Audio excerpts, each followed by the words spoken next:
Hey, good evening everybody. Sammy Thunder here. Welcome back to the channel. Tonight's video, I decided to look into some of my Willie Mays collection to kind of get a grasp as far as how things have gone. Now, a lot of people have looked at some of the big superstars in the game, the vintage game, like Mickey Mantle and Clemente, Aaron, and Mays, and have argued that their status in the game and just um, their legacy has ensured that their cards have always been either stable or have gone up, and you never really seen a significant drop. So what I wanted to do is I picked out a number of unique cards from my collection, and then I picked out one of my more common, frequently cards you can find of Willie Mays, which was a 73, which was his last base card before he retired. And what I wanted to do is wanted to look at some sales and compare how they've done over a span of time. Now, every card might be a little bit different because some are a little bit more rare in terms of how often sales have transpired. But we will go off of whatever we have. The grade, I don't have a reference grade, unfortunately, to use, so I'm just gonna have to wing it.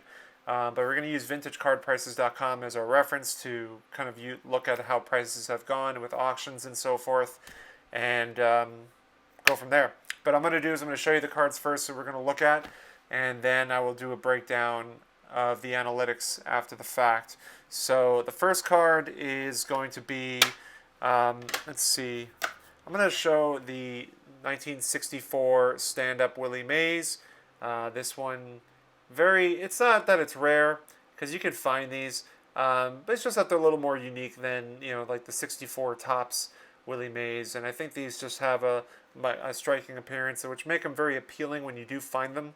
And they're not rare by any means, but they're definitely unique, more unique than, say, like some of the 64, 65 Topps or something like that, but that's just my opinion.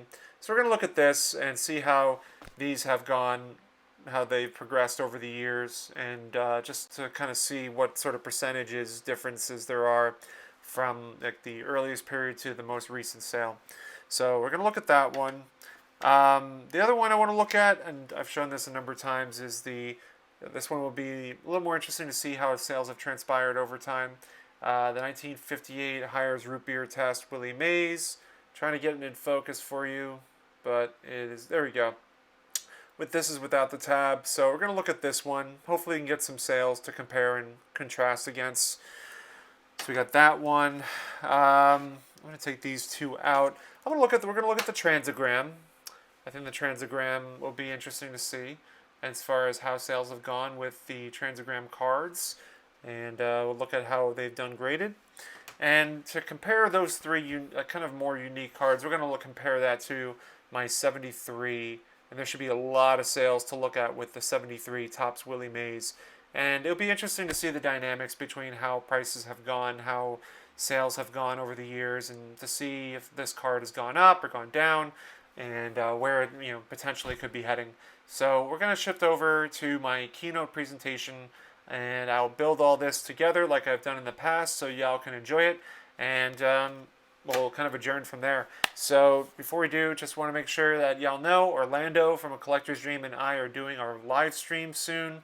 We haven't announced the date. It's going to happen January or early February, so there's plenty of time for you to enter. Just click on the link above.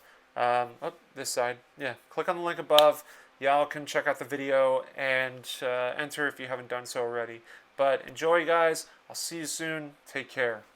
All right, everybody. So as I discussed, we're going to go over the 4 Willie Mays cards, and we'll break down analytics and sales and kind of see the differential between the years and between the earliest year showcased and the most recent year, obviously. So first card we're going to look at is the 64 Topps stand-up Willie Mays.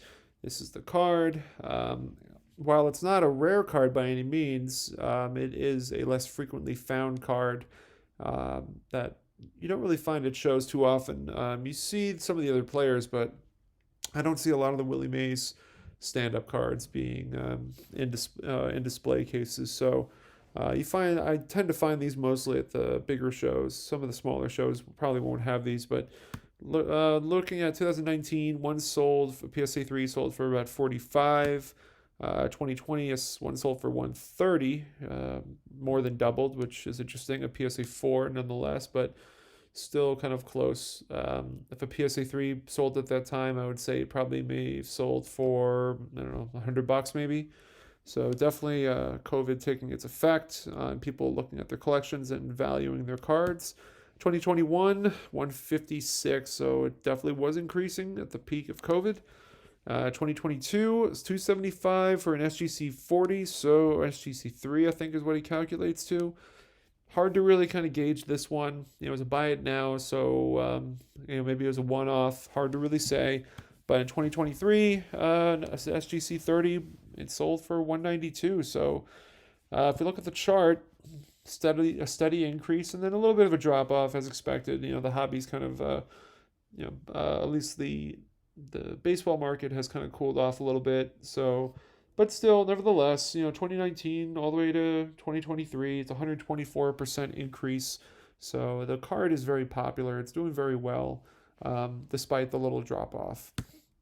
And moving on, 1970 Transagram, Willie Mays. This one is a less frequently purchased card, not because of anything in particular. I think it's just a tougher card to find. Generally these are found on the boxes that they're originally packaged on. You'd have to cut these out, and the figurines are inside. So it was like a whole complete set with two other players. So it was a package of 3. Nevertheless, when this card was graded an SGC 9, I think, it sold for $305 in 2010, so you can imagine the value of it now. And a PSA 7 sold for $200 4 years later. A PSA 8 sold for $400 4 years after that in 2018. And then 2019, you kind of see a PSA 7 sold for almost $1,000. Pretty significant. And if you look at the chart, I mean, this card has steadily increased over time. Very valuable card if you find it, and a plus 90% increase. I mean, we're not even factoring in the fact that one was an SGC 9 and the other one's a PSA 7 in the span of 9 years. So if we had to guess what an SGC 9 sold for, it's definitely in the thousands. Anyway, moving on. Third card is the Hires Root Beer Test, Willie Mays. We're only looking at the card without the tab. If this was with the tab, it'd be a completely different conversation. But we're going to look at the first one, which is 2019. A PSA 1 sold for $359. 2020, COVID, one sold for $1,000, so more than doubled.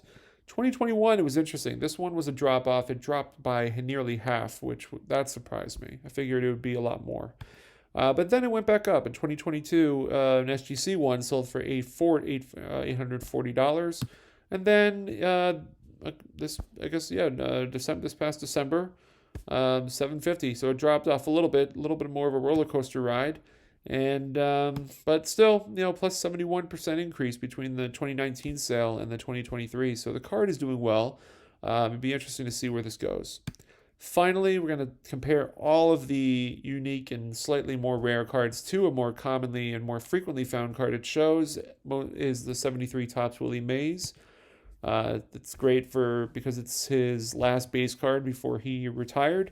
And so if we we're going to look at the most recent sale, which is 2024, actually, going into it this year.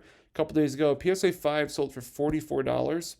And then if we go back a year ago, it sold for about $87. So 2023, right at the start of the new year, this card was doing very well. Year before that, PSA 4 sold for $90. So this card was doing supremely well at that point. Year before that, around the same, about $90. A PSA 6, so actually, it was a little bit lower. If we were to look at a PSA 4, probably would get it, but nevertheless, still a very good performing card. And then 2020, right before COVID hit, it was $34. So you can see it's very interesting dynamics to see. But what's interesting to me is that between 2020 and 2024, the card only went up by like $11, which here's the chart. It's kind of interesting to see this sort of diagram because it really dropped off. But still 29% increase, still, popular card, but very affordable, not out of the realm of possibilities for collectors. So it's interesting to see the dynamic, the breakdowns between some more rare cards and some more common stuff. And so I thought the 73 Topps Willie Mays would be a great reference to compare against. But I hope you guys enjoyed it. Thank you guys so much for watching. I'll see you soon. Take care.